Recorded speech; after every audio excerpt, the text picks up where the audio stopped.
అబ్బో ఇక్కడ కేజీ చీరలు కొంటే అర కేజీ చీరలు ఫ్రీ అంట. మంగళ్య షాపింగ్ మాల్, కేజీల్లో సేల్, టన్నుల్లో ఆనందం. సినిమాలు కొంచెం తగ్గిపోయి సీరియల్స్లోనే మాత్రమే అనిపిస్తుంది. సీరియల్స్లో కూడా కొంచెం తగ్గినట్టు అనిపిస్తుంది. తగ్గుతాయి, అదంతే. కొన్ని ఒక్కొక్కసారి అప్ అండ్ డౌన్స్ వస్తూ ఉంటాయి. పెద్దగా రియాక్ట్ అవ్వడం మానేశాను.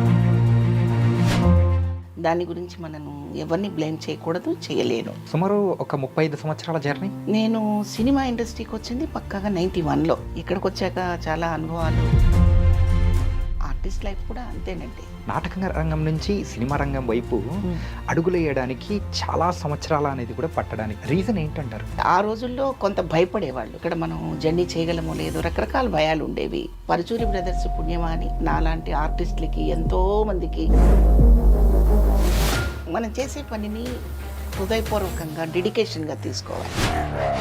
పెద్ద ఓషన్గా పోల్చుకున్నప్పుడు మనం చిన్నగా కనిపిస్తాం. ఈ చిన్న దాంట్లో ఏం సాధించామనేది కౌంట్ చేసుకోవాలి. పరభాష ఆర్టిస్టులు సీరియల్ రంగాలలో సినిమాల రంగం ఎక్కువ అయిపోవడం వల్ల నడక కొంచెం స్పీడ్ తగ్గింది అనుకోవచ్చు. ఖచ్చితంగా. ఎందుకంటే ఒక దాసరి గారు, రామానాయుడు గారు, కోడి రామకృష్ణ గారు, ఆర్టిస్టు ఎక్కడ కనిపించినా దాని ఐడెంటిటీ ఒకటేలాగా ఉండేలాగా చూసుకునేవాళ్ళు. ఈ సంస్కృతి అనేది పెరుగుతూ పోతే మన వాళ్ళకి మాత్రం అవకాశాలు అనేది కూడా లేకుండా ఏమిటి కావాలి అంటే 24 గంటలు అక్కడే ఉండాలండి. మార్నింగ్ 5కి లేచిన ఆర్టిస్టు రాత్రి 1 గంటకి ఇంటికి వస్తే మళ్ళీ పొద్దున 5 గంటలకు కార్యక్రమాలు వాళ్ళ హెల్త్లు ఏమైపోతాయి. సో దాంతో మేము పెట్టిన లిమిట్స్ ఏంటి, ఈ టైం వరకే ఉంటాము, కొంచెం మీరు సహకరించండి అంటే వాళ్ళకి నచ్చట్లేదు. ఆ రోజు రూపాయి విలువేంటి, ఈరోజు రూపాయి విలువేంటి, ఆ రోజు మనిషి విలువేంటి, ఈరోజు మనిషి విలువేంటి, అది చూసుకుంటేనే బాగుంటుంది. మన మనసుకు ఒక క్లారిటీ ఉంటుంది. క్లారిటీ లేకుండా బతకూడదండి. Hi guys, welcome to I dream. నేను మీ చాణక్య. వెల్కమ్ టు మూవీ అడ్డా. ఈరోజు మన మూవీ అడ్డాలో వచ్చిన గెస్ట్ ఎవరంటే బోల్డ్ అని మూవీస్ అండ్ టీవీ సీరియల్స్ ద్వారా కూడా ఒక యాక్ట్రెస్గా మనందరికీ ఎంతగానో ఇష్టమైన అత్త, అమ్మ, బామ్మ ఇలాంటి బోల్డ్ అని రోల్స్తో కూడా మనందరినీ కూడా ఎంతగానో ఎంటర్టైన్ చేసిన శివపార్వతి గారు.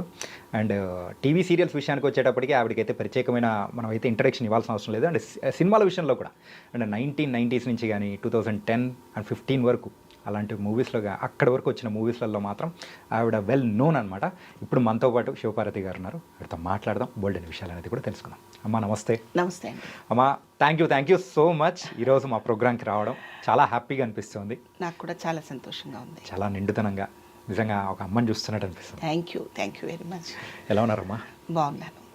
ఇంతకు ఏంటి ఈ మధ్య కొంచెం సీరియల్స్ సినిమాలు కొంచెం తగ్గిపోయి సీరియల్స్లోనే మాత్రమే అనిపిస్తుంది. సీరియల్స్లో కూడా కొంచెం తగ్గినట్టు అనిపిస్తుంది. తగ్గుతాయి, అదంతే. కొన్ని ఒక్కొక్కసారి అప్ అండ్ డౌన్స్ వస్తూ ఉంటాయి. అది ఫలానా కారణం అని మనమేమి చెప్పలేము. యాక్సెప్ట్ చేయాల్సిందే దాన్ని. ఓకే. నేను దేనికి పెద్దగా రియాక్ట్ అవ్వడం మానేశాను. ఎందుకంటే మనకి అవకాశాలు వచ్చింది ఇక్కడే, స్టాండ్ అయింది ఇక్కడే, ప్రూవ్ చేసుకుంది ఇక్కడే, ఆదరణ దొరికింది ఇక్కడే. సో ఇవాళ మనం కొంచెం స్లో అయ్యామని చెప్పి దాని గురించి మనం ఎవరిని బ్లేమ్ చేయకూడదు, చేయలేను. ఓకే. అట్లా సుమారు ఒక 35 సంవత్సరాల జర్నీ. నేను సినిమా ఇండస్ట్రీకి వచ్చింది పక్కాగా 91లో. నాటకాల్లోకి వచ్చింది 75లో. అంటే నా చిన్నతనంలోనే వచ్చాను. 13 ఏళ్ళకే మీరు 14 సంవత్సరాల వయసులోనే నాటక రంగానికి రావడం జరిగింది. అక్కడ చాలా జర్నీ జరిగింది. ఇక్కడికి వచ్చాక చాలా అనుభవాలు, ఆనందాలు ఎన్నో జరిగాయి. ఎన్నో పరిచయాలు, గొప్ప గొప్ప కళాకారులతో కలిసి నటించడము ఎన్నో జరిగాయి. సో అదొక సెక్టర్, ఇదొక సెక్టర్ లాగా నేను ఫీల్ అవుతుంటాను. అంచెలంచెలుగా మనిషి ఎదిగేటప్పుడు స్కూల్ డేస్, కాలేజ్ నుంచి యూనివర్సిటీ నుంచి ఒక స్టాండర్డ్గా ఒక చోట జీవితాన్ని సెటిల్ చేసుకోవడం ఎలా ఉంటుందో ఆర్టిస్ట్ లైఫ్ కూడా అంతేనండి. కానీ దాన్ని కరెక్ట్గా సెగ్రిగేట్ చేసి చెప్పడం అనేది కూడా చాలా తక్కువ మందికి మాత్రమే వస్తుంది. మీరు కరెక్ట్గా చెప్తూ వచ్చారు. ఇంతకు మీ ప్రయాణంలో సో ఎన్నో ఎత్తుపల్లాలు అనేది కూడా చూసుకుంటూ మరి ముందుకు వచ్చారు. నాటక రంగం నుంచి సినిమా రంగం వైపు అడుగులేయడానికి చాలా సంవత్సరాల అనేది కూడా పట్టడానికి రీజన్ ఏంటంటారు? రీజన్ అంటే ఆ రోజుల్లో కొంత భయపడేవాళ్ళు. అమ్మో, అది చిన్న చెరువు అయితే మనం ఈదొచ్చు, కానీ పెద్ద సముద్రం అది, అక్కడ మనకి ఈత వస్తుందో రాదో, అక్కడ మనం జర్నీ చేయగలమో లేదో రకరకాల భయాలు ఉండేవి. తెలియక ఆ భయంతో కొన్నాళ్ళు. తర్వాత నాటకానికి కంప్లీట్ అడాప్ట్ అయిపోయినట్టుగా ఉండడం కొన్నాళ్ళు. మనకి దొరక్కపోవటం అలాగ జరిగింది. సో పరుచూరి బ్రదర్స్ పుణ్యమా అని నాలాంటి ఆర్టిస్టులకి ఎంతోమందికి ఒక మంచి ప్లాట్ఫామ్ దొరికింది. అలా రావడం జరిగింది అంతే. First movie సర్పయాగము. సర్పయాగం మరి శోభన్ బాబు గారితో ఎలా అనిపించిందమ్మా? ఒక విలక్షణ నటుడు. అయ్యో అవన్నీ నా జీవితంలో ఒక మధురమైన విషయాలు అవి. అవి ఎంత చెప్పుకున్నా తరగదది. చాలా చాలా గొప్ప విషయాలు గుర్తుండిపోయినాయి. ఇంకా అంతకంటే ఏముంటాయి లైఫ్లో అనిపించింది నాకైతే మాత్రం. ఇప్పుడు మన కుటుంబంలోకే అనుకోండి, మన కుటుంబంలో ఏం తెలుస్తారు? మన నాన్న అమ్మ, దానికి ప్రీవియస్ మా తాతగారు, మా అమ్మమ్మ గారు, నానమ్మ గారు, ఇంకా ఇంకా దానికి ముందు సంబంధించిన తరాల వెళ్ళే వాళ్ళే తెలుస్తారు. మనలాగే వాళ్ళు ఉంటారు, వాళ్ళలాగే మనం ఉంటాం. పెద్ద కొత్తగా ఏం తెలిసేది ఏమి ఉండదు. బట్ సినిమా ఇండస్ట్రీలో ఒక హీరోకి, ఒక హీరోయిన్కి, ఒక క్యారెక్టర్ ఆర్టిస్ట్కి ఎన్నో వ్యత్యాసాలు ఉంటాయి, ఎన్నో అనుభవాలు ఉంటాయి. వాళ్ళు ఇక్కడ స్టాండ్ అవటానికి ఎంతో నిబద్ధత, ఎంతో ప్రయత్నము, ఎంతో సాహసము, ఇట్లా ఎన్నో ఉంటాయి. సో అవన్నీ మనం షేర్ చేసుకోగలుగుతాం కదా. వాళ్ళతో పాటు నేను ఒకదాన్ని అయినందుకు మాత్రం నాకు చాలా గ్రేట్గా ఉంటుందండి. ఓకే. కానీ అమ్మ, ఎవరికైనా కానీ ఒక సినీ రంగ ప్రయాణం అనేది ఇప్పట్లో అంటే ఎన్నో మీడియంస్ వచ్చాయి. సో సినిమా కాకపోతే వెబ్ సిరీస్, వెబ్ మూవీస్, ఇట్లాంటి ఓటీటీసీ అన్నీ చూస్తాం. కాకపోతే ఆ రోజుల్లో తక్కువ మంది మాత్రమే వచ్చేస్తూ, కాకపోతే బాగా మంచి ఆ రంగంలోకి వెళ్ళాలంటే కూడా చాలా కష్టం అని మీరు కూడా అన్నారు. అట్లాంటి దానిలలో కూడా వచ్చి నిలబెట్టుకోవడానికి మీ విజయ సూత్రం అంటే ఏంటంటారు? విజయ సూత్రం అని ప్రత్యేకంగా ఏం చెప్పలేను, చాలా ఉంటాయి. అది ఒకటే పాయింట్ అవ్వదు, ఏదో ఒక పాయింట్ అవ్వదు.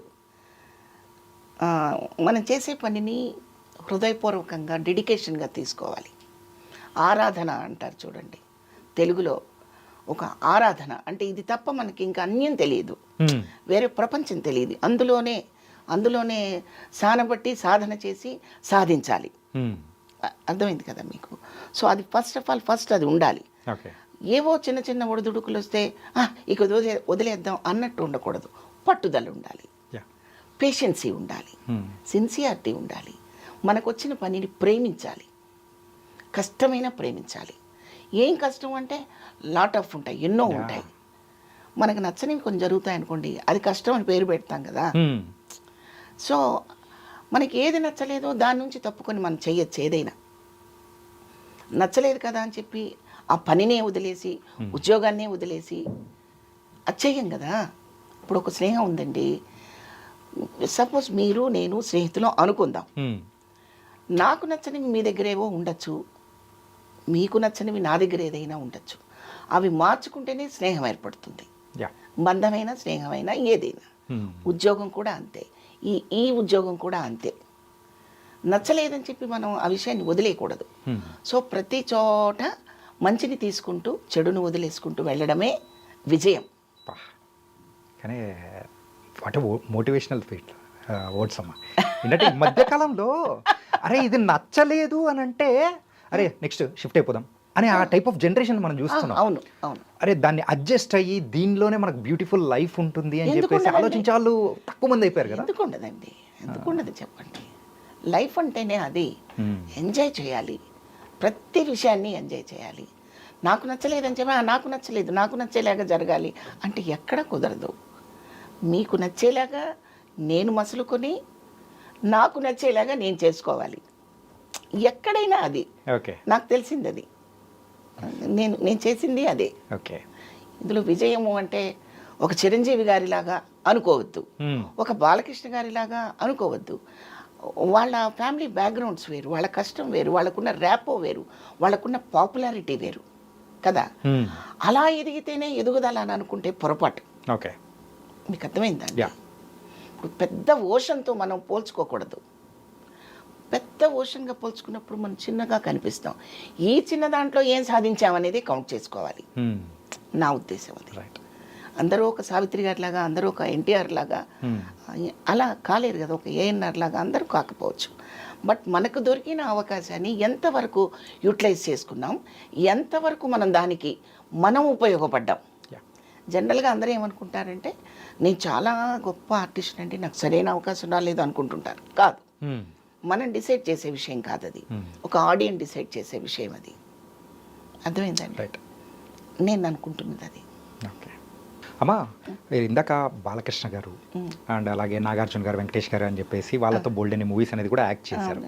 అంటే వాళ్ళ కష్టం అనేది కూడా వేరుగా ఉంటుందని చెప్పేసి మీరు అన్నారు. అవును. అంటే నార్మల్గా వచ్చే వాళ్ళకి ద డిఫరెన్స్ అంటే ఏమంటారు, ఒక బ్యాక్గ్రౌండ్ ఉన్న వాళ్ళు అని అంటే? వాళ్ళు డెఫినెట్గా ఒక ఎయిమ్తో వస్తారు. అంటే అందరికీ ఎయిమ్ ఉంటుంది. ఆ ఎయిమ్ని సూటిగా బాణం వేస్తే అది తగులుతుంది, ఖచ్చితంగా నేను వేయగలను అనే ఒక కాన్ఫిడెంట్ ఎలా ఉంటుందో వాళ్ళకి ఆ కాన్ఫిడెంట్ డెఫినెట్గా ఉంటుంది. ఎందుకంటే వాళ్ళ తండ్రులు ఒక కాంక్రీట్ లాంటి ప్లాట్ఫామ్ని ఏర్పాటు చేసేసారు ఆల్రెడీ. సో ఇప్పుడు నేను ఇండివిజువల్గా వచ్చాను అనుకోండి, నా ఫెయిల్యూరు నా సక్సెస్ నాకు సంబంధించిందే అవుతుంది. నా తండ్రి ఒక కాంక్రీట్ లాంటి ప్లాట్ఫామ్ వేసినప్పుడు దానికి ఏమాత్రం అవరోధం కాకుండా కాపాడుకోవాల్సిన బాధ్యత ఒకటి ఉంటుంది. ఇన్ఫ్యాక్ట్ చెప్పాలంటే నార్మల్గా వచ్చే వాళ్ళతో కంపేర్ చేసుకుంటే వీళ్ళకి ఇంకా ప్రెషర్ ఎక్కువ ఉంటుంది. ఒక నెపోటిజం అని కూడా మనం అంటూ ఉంటారు.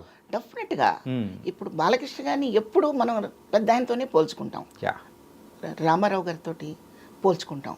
ఆ పెద్ద ఆయనతో పోల్చుకున్నప్పుడు ఆయనకి మాత్రం తగ్గకుండా గ్రాఫ్ని ఎక్స్పెక్ట్ చేస్తాం, ప్రేక్షకుడు అందరూ ఎక్స్పెక్ట్ చేస్తారు. సో చేసే వ్యక్తి ఎంత ప్రెషర్ ఫీల్ అవ్వాలండి, అంటే దానికి ఏమాత్రం తగ్గకుండా చేయాలి అనే ఒక కసి ఉంటుంది కదండి. ఖచ్చితంగా. అందుకని నేను చెప్తున్నాను, దాని వెనక ఏదో వచ్చేసారు, బ్యాక్గ్రౌండ్ ఉంది వచ్చారు అని అనుకుంటే తప్పండి. దాన్ని కాపాడటం అనేది చాలా గొప్ప విషయం అండి. అలాగే నాగార్జున గారు మరి తండ్రి ర్యాపోని కాపాడటము, ఆ ఫేమ్ని నిలబెట్టడము, వీలైతే ఆయన్ని ఓవర్లుక్ చేసి వెళ్ళడము కూడా గర్వకారణం కదండి. అది చాలామంది అనుకుంటా వెనకుండి వాళ్ళు నడిపించారు అనుకుంటా. కాదండి, కాదు. ఒక తండ్రి చేయి పట్టి నడిపిస్తున్నాడంటే తండ్రిలాగా ఉండాలని ఒక కొడుకు అనుకోవడం ఎంత గొప్ప విషయమో, ఎదగడం ఎంత గొప్ప విషయమో, ఈ ర్యాపో పెంచుకోవడం కూడా అంతేనండి. నేనైతే అలాగే అనుకుంటున్నాను. వాళ్ళు ఆర్టిస్టులు వెనక ఉన్నారు కాబట్టి అయ్యారని నేను ఎప్పుడు అనుకోనండి. అనుకోను. అదేదో అలాంటిది ఏదో చేస్తే 1-2 చేయగలుగుతారేమో, కానీ స్టాండర్డ్గా ఇంత లాంగ్ పీరియడ్ వాళ్ళ ర్యాపోని మనకి మిగుల్చుకున్నారు అంటే ఖచ్చితంగా వాళ్ళలో ఒక పవర్, ఒక ఎనర్జీ, ఒక ఇంటెన్షన్ అన్నీ కలిస్తేనే వాళ్ళు. ఓకే. అంటే స్టార్టింగే ఒక మదర్ రోల్తో మీరైతే ఎంటర్ అయ్యారు. అవునండి. ఆ తర్వాత కూడా సేమ్ అదే కంటిన్యూ అయిపోతూ వెళ్ళడం కానీ, కొన్ని విలక్షణమైన పాత్రలు చేయడం కానీ అన్నీ చేసుకుంటారు. ఈ యొక్క జర్నీలో ఎప్పుడైనా కానీ మదర్ కాకోకుండా ఇంకొకటి కొత్తగా ఏదన్నా చేస్తే బాగుంటుంది పవర్ అని చెప్పేసి మీకు అనిపించింది, ఆ సందర్భం ఏదైనా ఉన్నిందా? చేశానుగా, సీమసింహంలో బాలకృష్ణ గారితో విలన్ క్యారెక్టర్ చేశాను. ఒరే రిక్షా, అది ఒరే రిక్షాలో అయితే అసలు పూర్తిగా చాలా సాధారణంగా ఒక ఇంట్లో ఒక చిన్న ఫ్యామిలీలో ఉన్న ఒక తల్లి, ఒక ఇళ్లలో పాచి పనులు చేసుకుంటూ బిడ్డను పోషించుకునే ఒక తల్లి క్యారెక్టరు అది. మరి ఆ క్యారెక్టర్లోకి ఒదిగేలాగా దాసరి గారు నాకు ఎంతో దోహదపడ్డారు. నారాయణమూర్తి గారు నాకు మంచి అవకాశం ఇవ్వడం జరిగింది కదా. కాబట్టి డిఫరెంట్ క్యారెక్టర్ చేయాలని మనం డెఫినెట్గా కోరుకుంటాం, చెయ్యాలి కూడా. ఒకే మూసలాగా ఉండకుండా ప్రతి పాత్రలోనూ క్యారెక్టరైజేషన్ చేంజెస్ ఉండడం అనేది ఆర్టిస్ట్కి ఎప్పుడూ హెల్ప్ అవుతుంది. ఓకే. అంటే మీ నాటక రంగంలో ఉన్న ఆ ఒక ఎక్స్పీరియన్స్ అనేది కూడా సినిమా పరంగా అయితే మీకు బాగా ఉపయోగపడింది అనుకోవచ్చా? ఎన్నో పాత్రలు చేయడానికి 100% ఉపయోగపడింది. మరి నాటక రంగంలో ఉన్న చాలామంది సినిమా రంగానికి వచ్చేటప్పటికి ఆ వ్యత్యాసాన్ని కరెక్ట్గా చూపించలేక పడిపోయిన సందర్భాలు అనేది కూడా ఉంది కదా. పడిపోయిన సంబంధం అంటే అండి, ఇప్పుడు కెమెరా అనేది ఒక చిన్న మైల్యూట్ ఎక్స్ప్రెషన్స్ని కూడా చాలా అద్భుతంగా ప్రజెంట్ చేయగలుగుతుంది. ఓకే. కెమెరా అది మనకు తెలుసు. కన్ను 10 సార్లు ఆర్పుతామా, ఒక్కసారి ఆర్పుతామా, అలా తీక్షణంగా చూస్తామా, ఒక చిన్న ఆలోచన చేసేటప్పుడు ఎలా చేస్తాం, ఈ చిన్ని మైల్యూట్ ఎక్స్ప్రెషన్స్ని కూడా ఎక్స్ప్లాయిట్ చేసేది కెమెరా. స్టేజ్కి ఏంటంటే దగ్గరున్న ప్రేక్షకుడికి ఒక రకంగా, ఇంకొక 2 గజాల దూరంలో ఉన్న ప్రేక్షకుడికి ఒక రకంగా, 100 గజాల దూరంలో ఉన్న ప్రేక్షకుడికి ఒక రకంగా కనిపిస్తుంటుంది స్టేజ్. అందుకని లౌడ్ ఎక్స్ప్రెషన్స్, లౌడ్ మూమెంట్లు, సౌండ్ అన్నీ అప్లై చేయాల్సి వస్తుంది. కెమెరాకి అవసరం లేదు. ఈ సూక్ష్మమైన పాయింట్ తెలుసుకోగలిగితే దానికి దీనికి తేడా ఉండదు. ఓకే. మీకు నాటకం అనేసరికి చెయ్యి బాగా ఇలా చెప్పి పెద్దగా చెప్పి ఎక్కువ అసలు నాటకంలో కూడా ఇవాళ మారిపోయిందండి. నాటకంలో కూడా అంత లౌడ్ ఎక్స్ప్రెషన్స్ ఒక పౌరాణికానికి తప్పితే సోషల్ వచ్చేసరికి ఇప్పుడు నేను మాట్లాడుకుంటున్నంత క్యాజువల్గా కూడా మారిపోయింది. ఇప్పుడు కాదండి, ఎప్పుడో మారిపోయింది. జేవి రమణమూర్తి గారు, మరి మీకు జ్ఞాపకం ఉండి ఉంటారు నేను అనుకుంటున్నాను, సోమయాజులు గారి బ్రదర్. ఆయన హీరో చేసి క్యారెక్టర్ ఆర్టిస్ట్గా చేసి సినిమాల బిజీలో ఉన్నప్పుడు నాటకాలకే ఎక్కువ ప్రయారిటీ ఇచ్చిన ఒక గొప్ప వ్యక్తి ఆయన. సో ఆయనతో నేను ఒక 100 నాటకాలు చేయడం జరిగింది. 100 నాటకాలు వేశారు? 100 ప్రదర్శనలు. ఒకటే నాటకాన్ని, ఫణి అని ఒక నాటకాన్ని 100 ప్రదర్శనలు. అది కూడా ఢిల్లీ, బాంబే, కలకటాలో థియేటర్స్లో, మన రవీంద్ర భారతి లాంటి ఒక థియేటర్స్లో టికెట్ ప్రోగ్రాం పెట్టి చేయించడం జరిగింది ఆయన. ఎప్పుడో నేను ఇండస్ట్రీకి రాకముందు సంగతి ఇది శంకరాభరణం ఆ టైం ముందు వెనకల, అంతే కదమ్మా? అవును. ఓకే. సో ఆయన ప్రక్రియ ఏంటంటే దుఃఖం వస్తే ఇలా చేయి పెట్టడాలు, ఇలా అనడాలు అయ్యా ఏమేం లేవు. మనం రియల్గా ఏం ఫీల్ అవుతాం అది ఫీల్ అనేవాడు ఆయన. ఓకే. నేను ప్రతిసారి గుర్తు చేసుకుంటా, ఎందుకంటే ఆయన నాకు తెలియకుండా ఒక పెద్ద గొప్ప భిక్ష పెట్టాడు ఆయన నాకు. లేదంటే నేను ఇన్ని సినిమాల్లో ఇలా ఇప్పుడు మీరు అంటున్నట్టు నేను ఉండేదాన్ని కాదు. ఎందుకంటే మీడియాకి స్టేజ్కి ఉన్న డిఫరెన్స్ని ఆయన నాకు కూలంకుషంగా ఎక్స్ప్లెయిన్ చేసి చెప్పారు. ఓకే. ఓకే. పెక్యులర్ క్యారెక్టర్ అయితే తప్ప మూమెంట్ అవసరం ఉండదు. ఆల్మోస్ట్ మన ఫేస్ఫుల్ ఎక్స్ప్రెషన్స్ తోటి, మన మాడ్యులేషన్ తోటి చేసేయాలి క్యారెక్టరు. ప్రతి క్యారెక్టర్కి లబలబా అని నువ్వు అరవాల్సిన అవసరం లేదని కామెంట్ చేశారు అప్పట్లో. ఓకే. అప్పుడు నాకు 16 సంవత్సరాలు ఆయనతో నాటకం వేసినప్పుడు. ఓకే. సో ఆయన కాంబినేషన్ నాకు ఎలా ఉండేదంటే, ఒక తెల్లటి జామ పండు, నేరేడు పండు పక్కన పెడితే ఎలా ఉంటుందో అలా ఉండేది. ఆయన అవునండి, ఆయన తెల్లటి జామ పండు, నేను ఒక నేరేడు పండులాగా ఫీల్ అవుతుండేదాన్ని.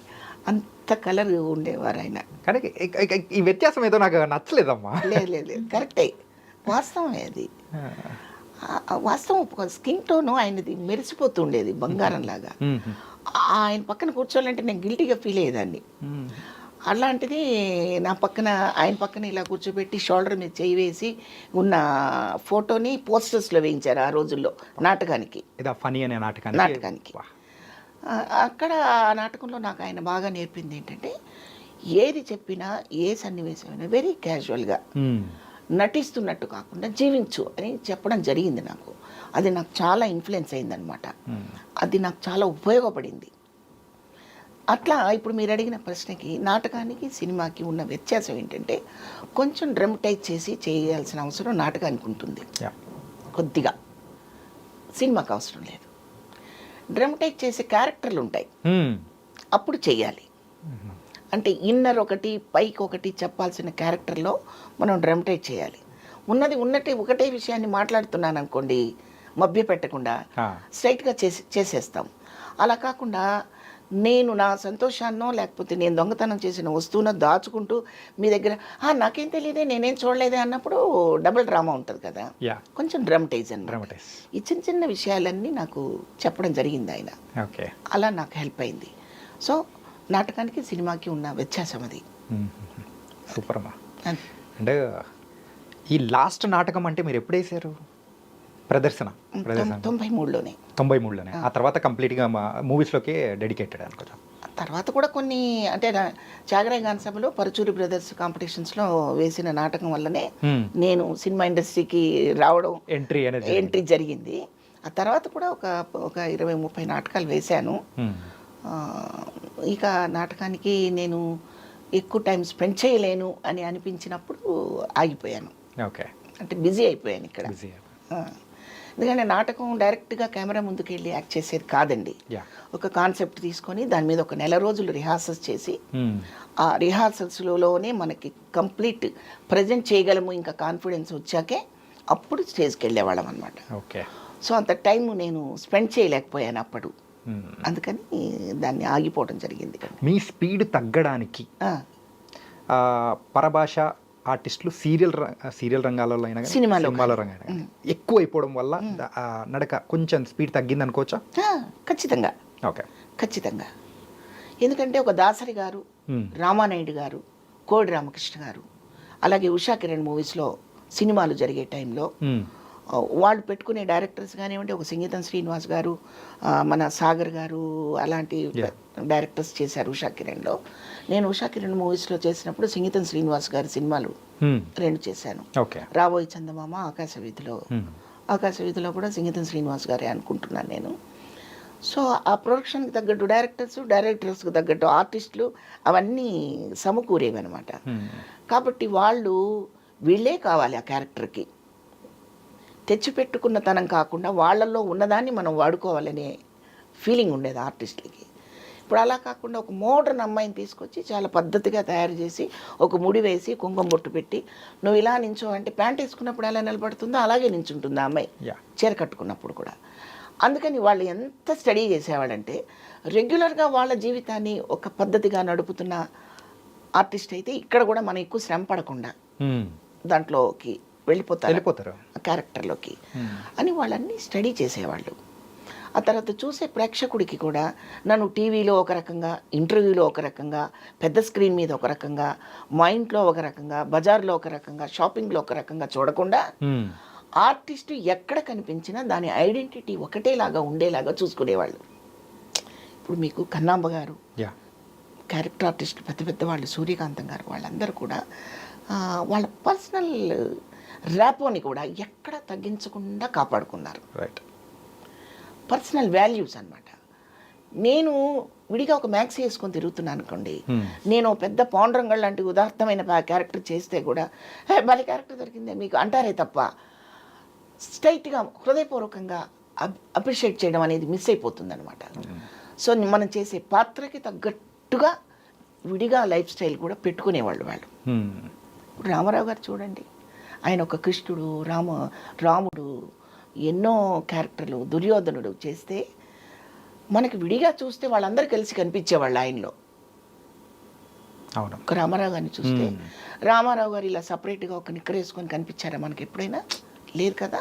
ఆయన్ని చూస్తే ఆయన పంచకట్టు, ఆయన వ్యవహారం, మనకి ఒక కృష్ణుడు, రాముడు, దుర్యోధనుడు, అన్ని రకాల రావణాసురుడు అన్నీ కలిపితే ఎలా ఉంటారో అలా కనిపించేవారు ఆయన. సో మనల్ని మనం అలా గౌరవించుకోవాలనే ఇంటెన్షన్ కోటా గారికి కూడా ఉంది.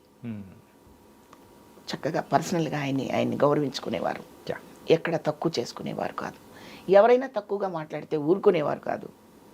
ఇవన్నీ కావాల్సిన విషయాలు. రామారావు గారితో యాక్ట్ చేశారమ్మా మూవీ? చేశానని చెప్పాలో చేయలేదని చెప్పాలో నాకు అర్థం కాదు. మేజర్ చంద్రకాంత్లో చాలా చిన్న క్యారెక్టరు ఆయనతో చేయడం జరిగింది. అంటే నేను అప్పటికి ఒక 25 ఫిలిమ్స్ మదర్గా చేసేసాను.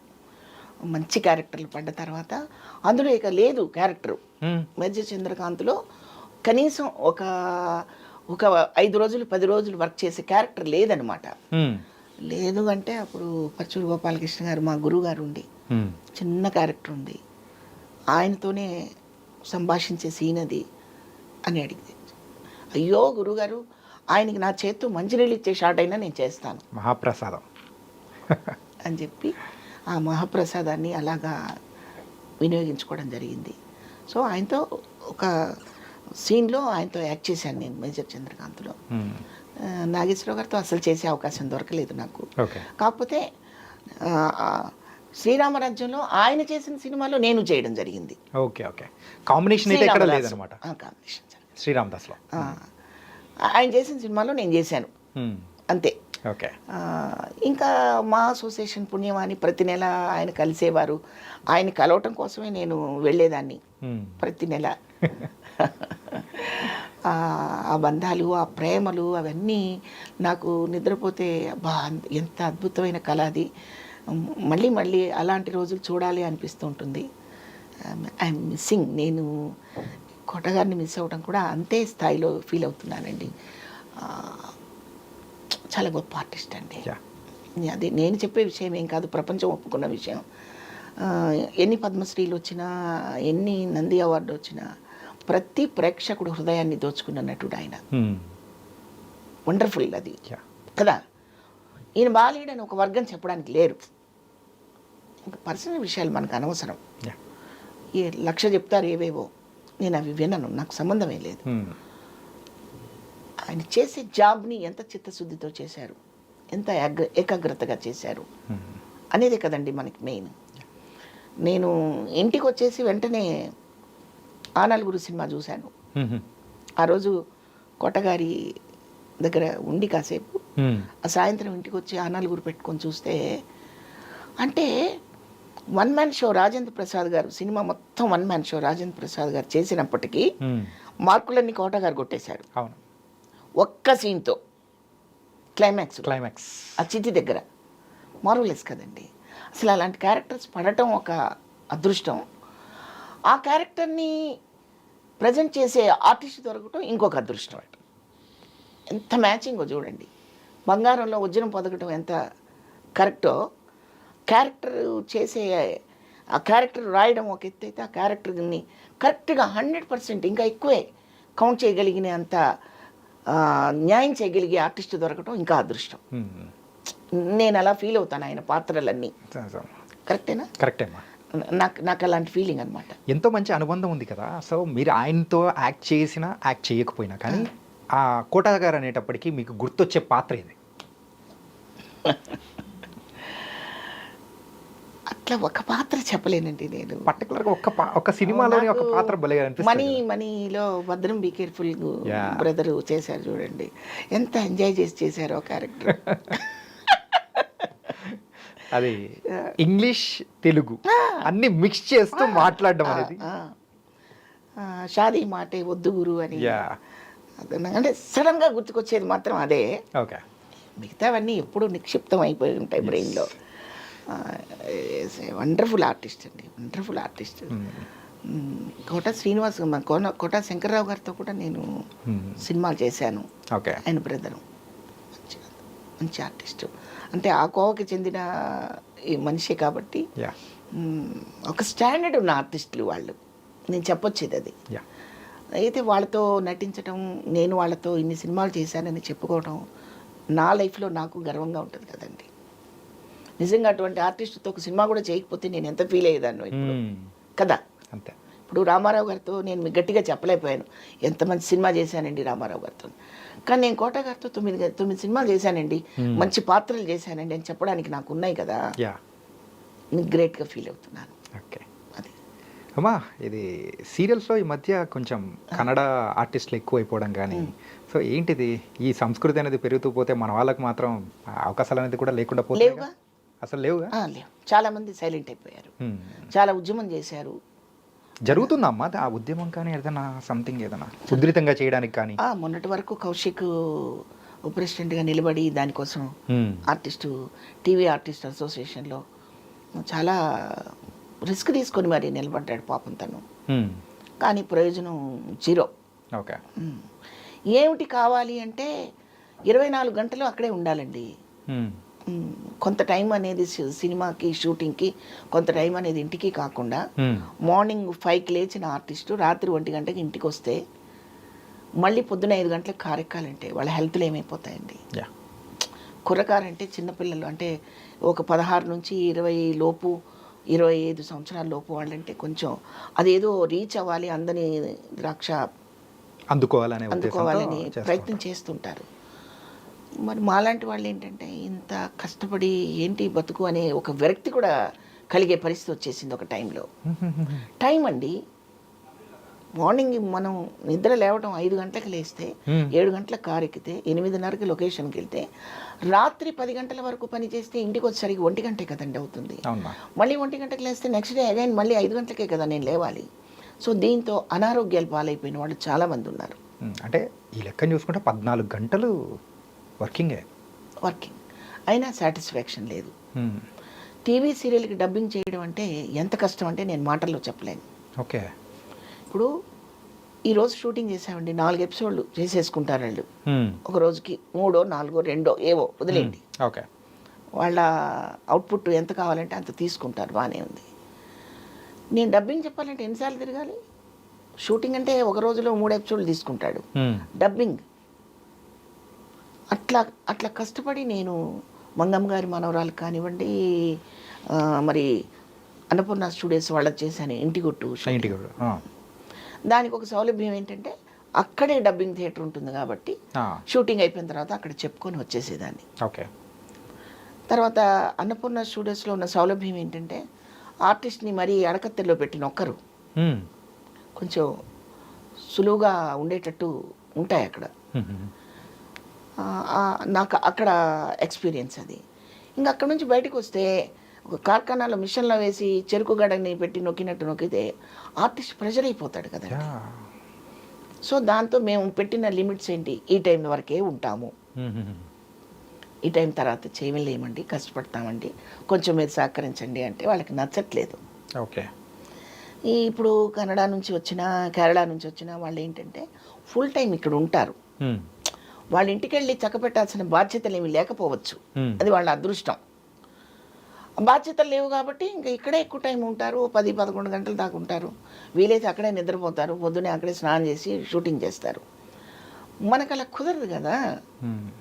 కానీ వాళ్ళని తెచ్చుకున్నా కానీ దాంతోపాటు ఆ ఖర్చు అనేది కూడా పెరుగుతుంది కదా.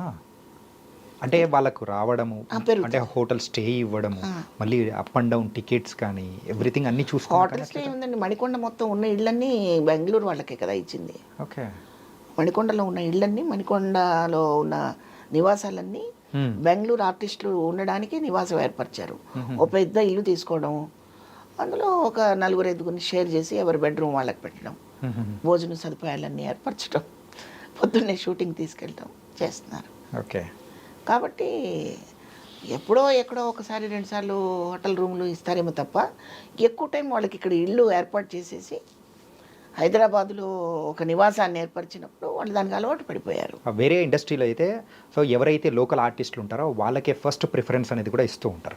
కానీ మన ఇండస్ట్రీకి వచ్చేటప్పటికి అందరినీ మనం వెల్కమ్ చేస్తాం, కానీ మన వాళ్ళని అక్కడ ఎందుకు ఎక్కువ వెల్కమ్ చేయరు? అది మన మంచితనం.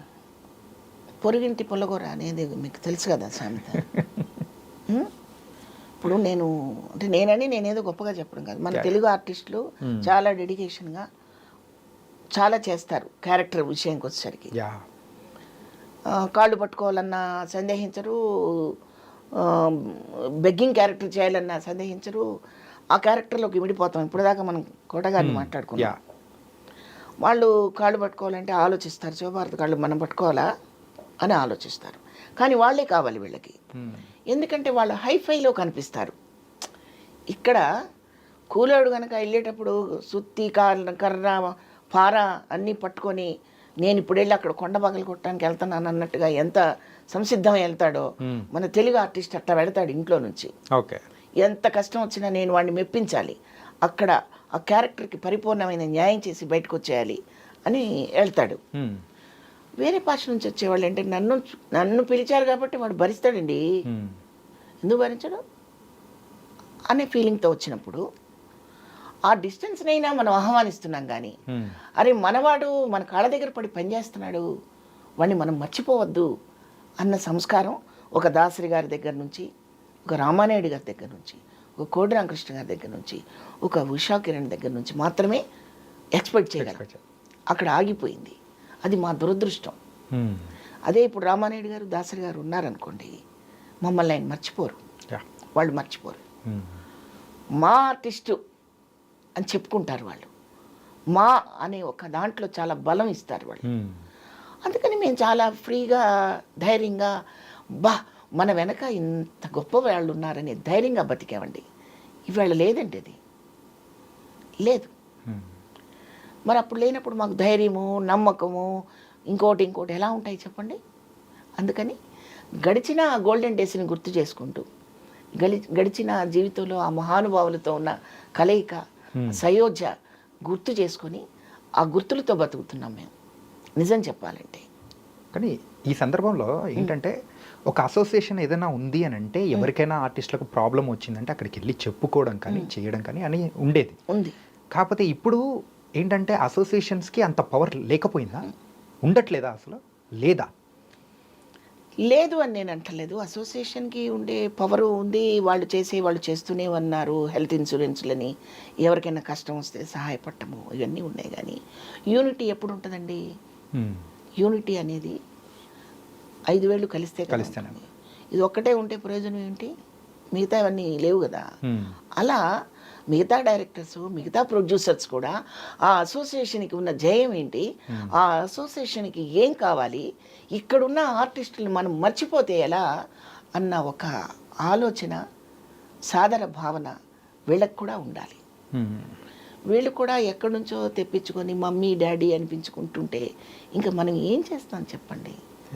ఎంతమంది తలుపు తట్టి నేనున్నానని చెప్పడానికి ఎవరు సాహసిస్తారు? ఉన్నారు, మనకు పెద్ద పెద్ద డైరెక్టర్స్ ఉన్నారు. వాళ్ళ ఫోన్లు కలవాలి. వాళ్ళకి ఫోన్ చేసినప్పుడు ఆ ఫోన్ ఫలానా వాళ్ళు చేశారండి అని ఇచ్చే మహానుభావుడు ఒకడు ఉండాలి మధ్యలో. ఫోన్ ఎత్తే అంత గొప్ప హృదయం వారికి ఉండాలి. ఆ తర్వాత కదా మా విన్నపాలు తెలుసుకోవాలి. నేనేమంటానంటే ఎవరిని క్రిటిసైజ్ చేయట్లేదండి. ఇప్పుడు నేనున్నాను, నేను మీకు కనిపిస్తున్నా ఇక్కడ ఎదురుగుండా, నేను మాట్లాడగలుగుతున్నా, మీరు చెప్పింది వినగలుగుతున్నా, మెమరీ పవర్ ఉంది, నాకు ఒక క్యారెక్టర్ ఇస్తే చేసే శక్తి ఉంది. నేను ఒక గ్లామరస్ క్యారెక్టర్ కావాలండి అని అడగట్లా. కురువృద్ధురాలైన వేషం కూడా వేశానండి నేను. డొక్కా సీతమ్మలో 100 years ఓల్డ్ క్యారెక్టర్ చేశానండి నేను. డొక్కా సీతమ్మ టెలిఫిలిం చేశాను, దానికి కూడా నాకు నంది అవార్డు వచ్చింది. నేనేమంటానంటే ఆ పాత్రలో ఇమిడిపోయే ఆర్టిస్టులు మీ దగ్గరే ఉన్నారు, మీ చెరువులో ఉన్నారు. మీరు యూటిలైజ్ చేసుకుంటే ఆ పాత్రకి నాకు న్యాయం జరుగుతుంది. నాకేమిటి న్యాయం? ఆ పాత్ర నేను చేసినప్పుడు ఫైనాన్షియల్గా అంతో ఇంతో నాకు ఉపయోగం, ఆ పాత్ర మిస్ అవ్వకుండా చేయగలిగే అవకాశం నాకుంటుంది. అట్లా ఈ వీళ్ళైతే ఇదే చేస్తారు, ఇదే చేయించాలి వీళ్ళతో అని నియమం పెట్టుకోకుండా ఏ పాత్ర అనుకుంటున్నారో ఆ పాత్ర ఇది, మీరు ఇలాగే ఉండాలి అంటే చేయగలిగిన ఆర్టిస్టులు ఇక్కడ ఉన్నారు కదా, మీరు ఉపయోగించుకోండి అనేది మాత్రమే నా స్లోగన్. ఉపయోగపడలేదనుకోండి, ఎప్పుడు ఉపయోగపడం? నాకు కళ్ళు కనిపించట్లా, ఇక్కడికి వచ్చేటప్పుడు దారి కనిపించట్లా, ఒకటి పట్టుకొని తీసుకురావాలి, నాకు వినిపించట్లా, మీరు ఇది మాట్లాడుతున్నారని ఎక్స్ప్లెయిన్ చేయాలి. అప్పుడు నేను ఎలా అడుగుతానండి? నా డిస్క్వాలిఫికేషన్స్ ఏంటో నాకే తెలిసినప్పుడు నాకు ఇవ్వండి నేను చేస్తానని నేను చెప్పలేను కదా. సో రేపు పొద్దున చనిపోయిన తర్వాత ఒక కోట గారి గురించి మాట్లాడుకుంటున్నట్టు, లేకపోతే ఇంకెవరి గురించో మాట్లాడుకుంటున్న తర్వాత ఎగ్జిట్ అయిపోయిన తర్వాత మనం ఏం చేసినా తెలియదండి.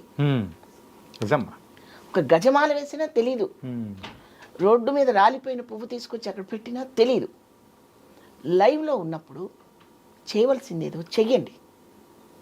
టీవీ సీరియల్స్ కానివ్వండి, ఒక సినిమా ప్రొడ్యూసర్స్ కానివ్వండి, డైరెక్టర్స్ కానివ్వండి, మేము మీ వాళ్ళం. నిర్మలమ్మ గారు చూడండి, ఆవిడ ఎప్పుడు ఒకటే మాట, ప్రేక్షకుడు అంటే ఇష్టం, పాత్రలు అంటే ఇష్టం. మేము సంపాదించే డబ్బులన్నీ మా దగ్గర ఉంటాయండి? ఉండవు. అవి పరిపరి విధాలా ఖర్చు అయిపోతుంటాయి. ఖర్చు అవ్వంది ఇలాగే ఆర్టిస్ట్ ఎగ్జిట్ అయినా వాళ్ళు చేసిన పాత్రలు, వాళ్ళు మిగిల్చిన మంచి మాటలు, ఒక ర్యాపు, ఇవన్నీ శాశ్వతంగా ఉండిపోతాయి. కాబట్టి ఆర్టిస్ట్ని అరే మన వాళ్ళు మనల్ని చిన్న చూపు చూసి అరే చూస్తున్నారే అన్నట్టు కాకుండా మనకు ఒక అద్భుతమైన ప్లాట్ఫామ్ ఇక్కడ ఉందండి. సినిమాకి కానీ టీవీకి కానీ ఇవాళ ఎన్ని సీరియల్స్ జరుగుతున్నాయండి, కానీ ఆర్టిస్టులు వెయిట్ చేస్తున్నారు. ఇప్పుడు ఎన్ని సీరియల్స్ చేస్తున్నారమ్మా? నేను చేశాను ఒక 50 ప్రస్తుతం ఇప్పుడు చేస్తున్నది. ఇప్పుడు ప్రస్తుతం నేనేం చేయట్లేదు. చామంతి అనే సీరియల్లో కమిట్ అయ్యాను. ఎప్పుడో ఒక క్యారెక్టర్ గుర్తుకు వస్తుంటుంది, అప్పుడు నేను వెళ్తాను చేస్తాను అట్లా అనమాట.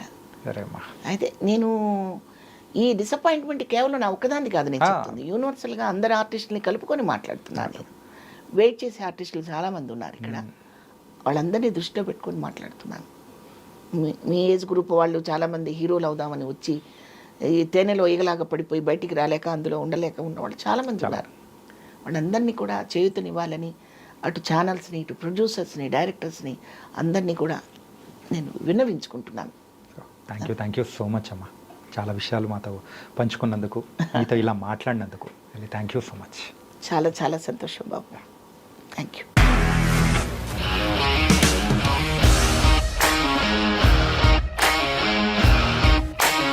ఇండస్ట్రీలో కమిట్మెంట్ ఇష్యూస్ వస్తే నీకు కూడా వచ్చినట్టు మార్నింగ్ తీసుకెళ్ళాడంటే కొట్టి పడేశాడు.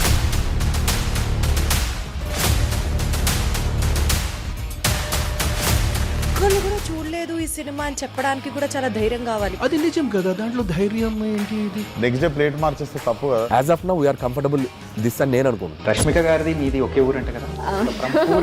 నీకు కోపం వచ్చిందంటే బాగా తిట్టేత్తరా? తిట్టేద్దామండి. నిజంగా గేమ్ ని ఎలా చేంజ్ చేయగలిగారు? ఏపీఎస్ఎఫ్సి వాళ్ళకి 6 నెలల్లో నేను 6 లక్షలు కట్టా. బిజినెస్ చేయాలనుకుంటే it is as difficult as riding a tiger.